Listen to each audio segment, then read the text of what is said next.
where is my constraint? Is my constraint me? Yes. The constraint is always you. As an owner, you are always the bottleneck in your business. So a great place to start, because we know it has to come through us to understand. Like, what is the next thing to get to? Why do you feel stuck? And what does really stuck mean in your business? Do you get up every day and think about who are you going to be in front of your great clients? And how are you going to reach out to your new prospects? Do you think about, oh my goodness, like how my team is supporting me? I've got a great fulfilling team that can help me through my day.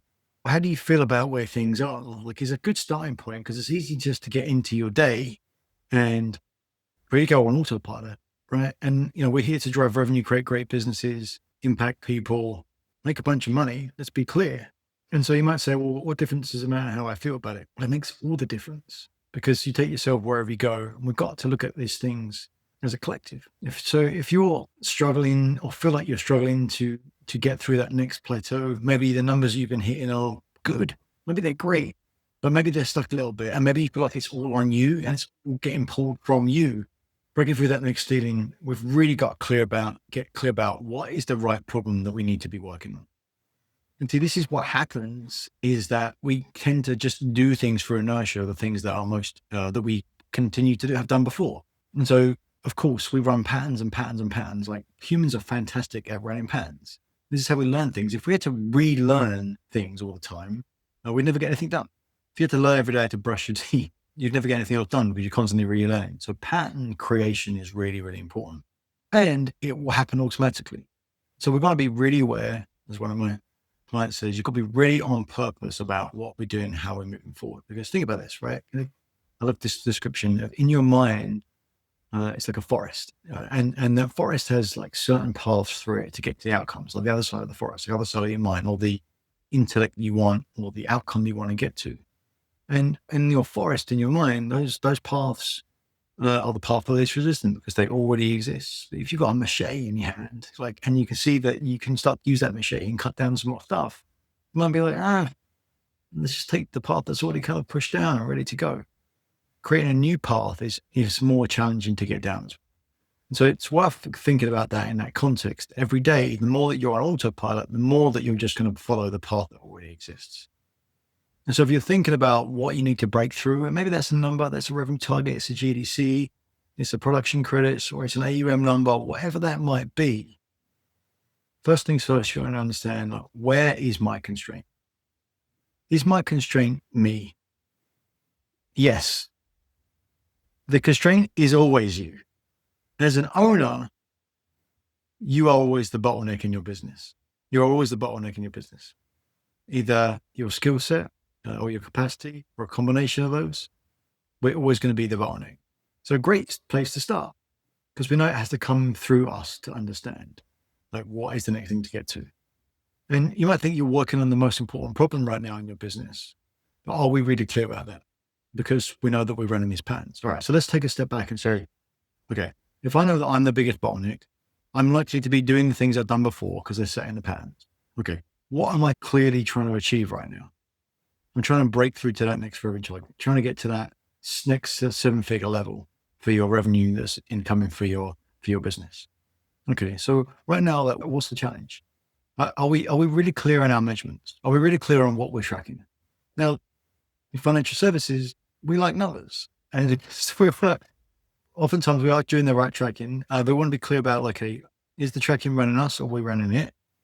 And like anything else, like tracking nothing is not a good idea, but also tracking everything isn't either. And so what's our sweet spot for right now? Because what's worked before may not work now, because you're in a different spot. I hear that a lot with advisors, right? Oh, I used to do this real tracking and tightness on my tracking when I was just getting started. Guess what? It worked really well. And then I felt like I was off the ground and I was going and I was established as an advisor, as a planner. I stopped doing it because the flywheel was going. It felt like I didn't have enough time to do that stuff. We got to come back to the basics and be really clear around, okay, is my capacity a constraint? Well, how might I know? Okay, well, how many meetings do I want to run a week? What does that look like? How are my meetings set up? What's my total capacity for amount of meetings this week?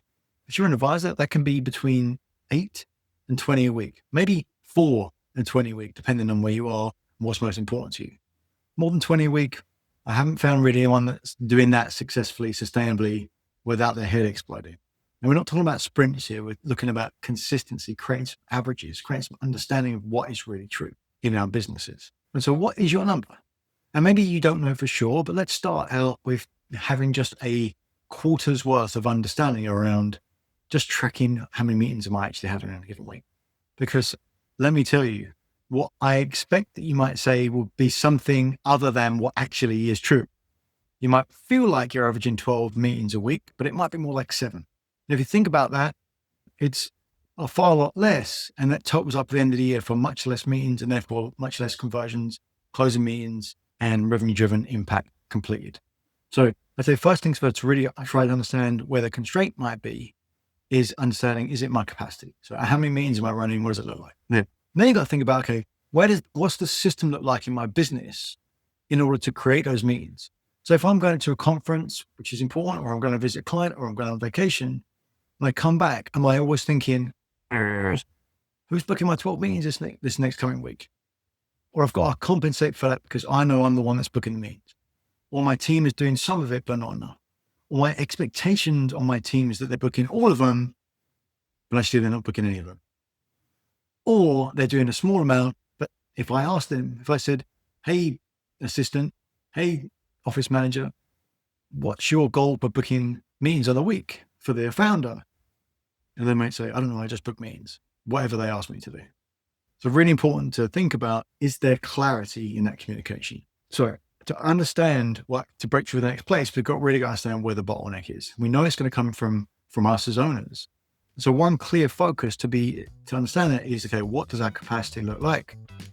And when we understand our own capacity, we can start to make the moves to allow us to leverage it in the most appropriate way so we can break through that next level.